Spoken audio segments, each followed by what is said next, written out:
Rugman and the Terrible Thing. This is from the Punctual Actual Weekly, a memoir of the Hawkeye Theatre by Michael Lyons, published in 2007. Rugman and the Terrible Thing. This is on page 197, and it's a taxi waybill, and it's a story about a literary magazine in Berkeley in the 70s. Taxi Unlimited Waybill Log, Sunday, August 8th, 1976. Since Taxi Unlimited uses CB radio for dispatches, a driver became part of the citizen band community. At that time, there were some people in the CB community who thought of themselves as stars. The cynical folks at Taxi thought they were a nuisance, a bucket mouth. But I thought they were kind of funny and weird when you picked up the random transmission here and there. The two most outrageous were Rugman and The Terrible Thing. They pretty much ran the show on the late-night CB radio. They had that strong black oratory power and black humor.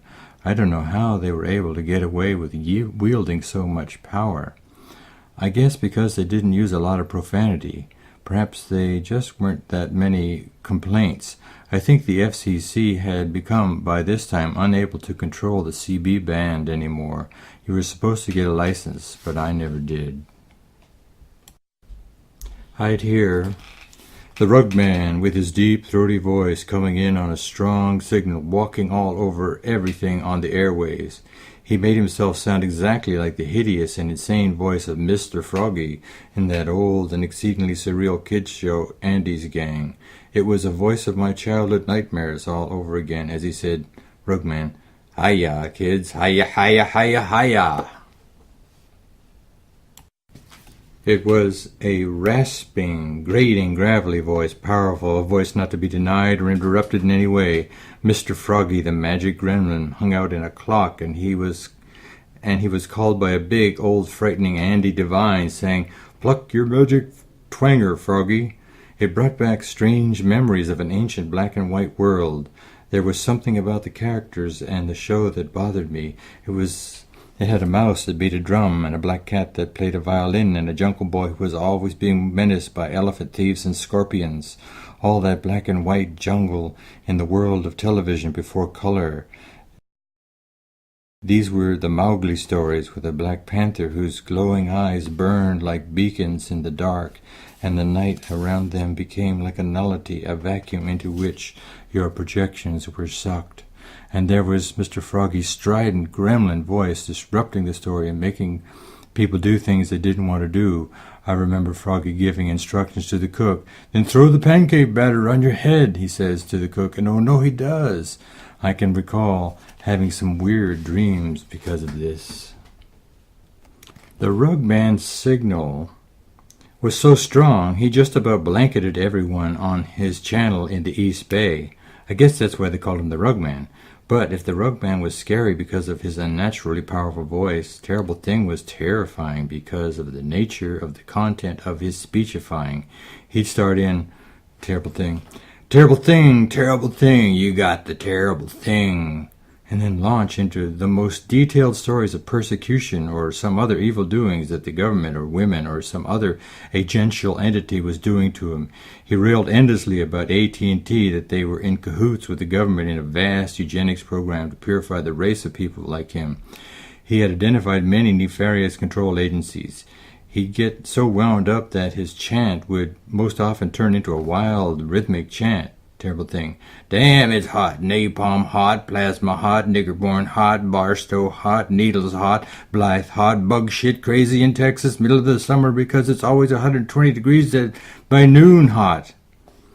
I bought a little Sony Walkman tape recorder at the Ashby Flea Market and occasionally recorded some of their exchanges when I could. The Rugman and his crew were mostly talk about what power their mic was purveying in the airways. And then I'll skip over. But boring as Rugman was, it was really touching and amazing and shocking to be privy to a little bit of what Terrible Thing was saying. Unlike the Rugman, who was ubiquitous in the after hours, Terrible Thing was not so very strong, and it was sporadic. He'd start his chant with Terrible Thing, terrible thing, you got the terrible thing. Terrible, dirty, Nasty, screwed up murder. Terrible what they do to your head. Yes, what'll we do about the artificialization of IQ, about the erosion of ability, about the mind drain, about the body drain, about the running down? They are entropy agents, agents of entropy. I'll find them out. I will study their ways. I will divulge their methods. I will defeat mine enemies, those that would render me obsolete. I will outspook the spooks. I will become a spy in their house while I am their prisoner. They will slaughter your soul if you are not eternally vigilant. They will slaughter your soul if you let them. The methods they use to blind you and make you mute are counterfeit God agents, genocide agents, crypto-Nazi agents of superiorism, agents of complete injustice and social oppression, satanically motivated neuro-homicidal and genocidal cults. They are human automaton agents dealing drugs to keep the populace stoned, strung out, staggering in their place. It's the SS all over again, but now it is sensory stupor science with dollar signs to blind my race, to blind my people because we are poor and supposed to work for them. Terrible Thing was always talking about various nefarious covert operations involving mind murder and real physical murder by eugenic agents. He thought they had a kind of 3D TV, a laser TV. This is the first bit that I heard about it. Here he is talking about being tortured by a governmental agent called the CIA, but he called it the CAI, the Central Artificial Intelligence. Terrible thing, you got the terrible thing. I am the way I am today because I was tortured by the CAI, the Central Artificial Intelligence. Still am being persecuted and hounded by them. They are pro-slave, pro-automaton agents. They have neurologically murdered me. It's a terrible thing. AT&T, American Telephone and Telegraph, has become American Teleprompt and Torture. I have been tortured by the so-called AI, artificial intelligence agents in America. My preconscious thought formation is controlled by cerebral intervention, a source of endless frustration and disappointment to me. They are trying to induce a state of so-called zero psychology, behavioral automatism. It is the kind of mind murder, a terrible thing. They are agents of genocide working for the government and the established religions and the established mental health system. They think of themselves as human programming agents, and they want to stop allowing the individual to have their own intentional desires. And they are anti-intuitive. They think everything should be logically explained. They are against anyone in the lower class having any kind of wherewithal or autonomy of purpose to do anything. These agents have demonstrated a vicious hatred of me because I am not of their educated class, origin, and am poor. They actually have told me when I was trying to get food stamps, "You have no right to be poor." It's a terrible thing, the neuro-homicidal torture and the dehumanization here in America. They are not very intelligent people, if they can call them people at all. It's obvious they are trying to force me to talk like they do or suffer the consequences, to act like they do or suffer being kept from jobs, to have their attitude of put it on the credit card and send me a bill behavior. This is not who I am, not where I come from. I come from the South, and they are trying to eradicate my Southern identity.